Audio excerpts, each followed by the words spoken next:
You know that feeling? You're standing in a pharmacy aisle, just staring at this massive wall of orthopedic braces, and you feel completely lost? Well, if that's you, you are in exactly the right place. We're going to cut through all that confusion and help you figure out how to find smart, effective support that actually works. Okay, so let's just get right into it. Your knee hurts, your wrist is aching, your back is giving you trouble. And that first instinct for so many of us is to just grab a brace, right? Slap it on and hope for some magic relief. But is that really the right move? And is just any old brace gonna fix your specific problem?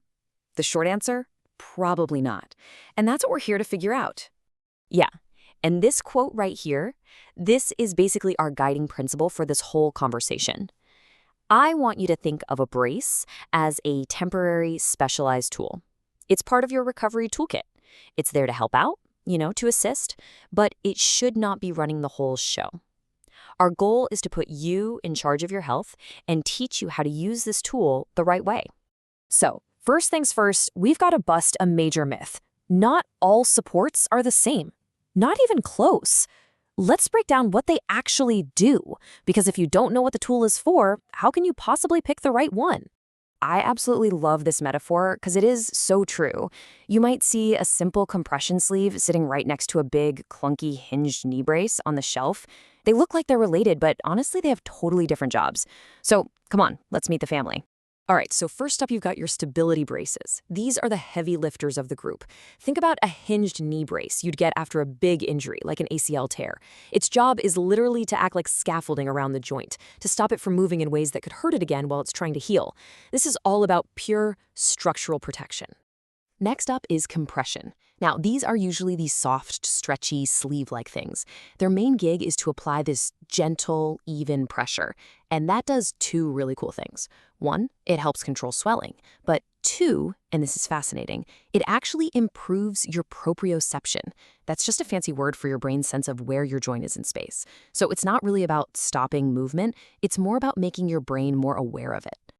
And finally, we've got the offloaders. Now, these are the real specialists. Their purpose is super specific, to literally shift the weight and pressure from one painful part of a joint over to a healthier part. The classic example is a brace for knee osteoarthritis, where it's designed to take the load off the worn-down cartilage. It's a very clever mechanical fix for a very specific mechanical problem. Okay, so we've met the family. We know what these different tools do. The big question is, how in the world do you pick the right one for you? Well, I've got a super simple 3-step action plan that's going to help you cut through all the noise. It's actually way easier than it sounds. Step 1, name the pain. And be specific. Where does it hurt? Step 2, name the trigger. What exact movement makes it worse? Is it when you twist? When you walk down the stairs? And then step 3 is easy. Choose the mechanism. If your trigger is a feeling of instability, you need a stability brace. If it's swelling after a run, compression is probably your best friend. See? It turns what feels like a total guess into a simple, logical decision. All right, let's switch gears and talk about the practical side of things. Shopping. We want to be smart about it, especially since a lot of these braces are eligible for your health savings account, or HSA. But it's not just about what you buy, it's also about why you're buying it. And this is where you have to be really honest with yourself. What's your real motivation here? Are you buying this brace to solve a specific mechanical problem that you figured out with our 3-step plan? If so, green light, go for it. But are you buying it just because you feel uncertain and you just want to do something? That's a yellow light. You gotta pause. A brace should be a targeted tool, not an emotional security blanket. To help you figure out where to even start looking, it's useful to think about braces in these 3 rough tiers. Tier 1, that's your basic low-cost compression sleeve. It's great for just general soreness or a minor sprain. Tier 2 is more structured, for specific diagnosed injury. And Tier 3, that's the heavy-duty, custom-fit stuff you get with a prescription. Knowing this can keep you from wasting money on a giant brace for a small problem, or, just as bad, getting a flimsy one when you need serious support. So you've done your homework, you've made a smart choice, and you've bought the right brace. Awesome. But hold on, you're not quite done yet.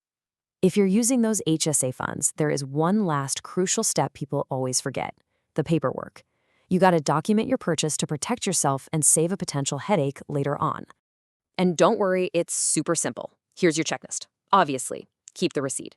But also, save a screenshot or a PDF of the product page. That proves exactly what you bought. Then just make a quick note for your own records about the body part it's for and the activity you need it for. This creates a really clear, logical trail that connects everything back to your 3-step plan. Okay, so we've talked a lot about how a brace can be a huge help, but it is just as important to know when it might actually be hurting you.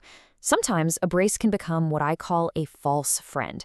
It makes you feel better for a little while, but it's really just hiding a problem that's actually getting worse. So you've got to be on the lookout for these red flags.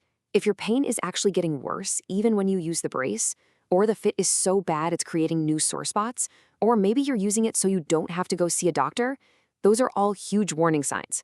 But the biggest one, if the same exact symptoms just keep coming back over and over again. And man, this quote just says it all, doesn't it? If you find yourself reaching for that same brace for the same problem again and again, that's a sign that the support is just turning down the volume on your pain. It's not actually fixing what's causing the problem in the first place. It's not solving the song. Which brings us right back to our main message. You are in charge of your health.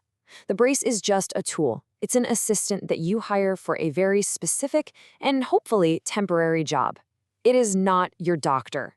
So use it strategically, listen for those warning signs, and never forget that you are the one in the driver's seat of your own recovery. So I'm going to leave you with this one last thought. Take a hard look at the support you're using, or maybe the one you're thinking about buying, and ask yourself this one honest question. Is this a precise tool for a real mechanical problem, or has it kind of become an emotional blanket for your uncertainty? The answer to that question will tell you everything you really need to know.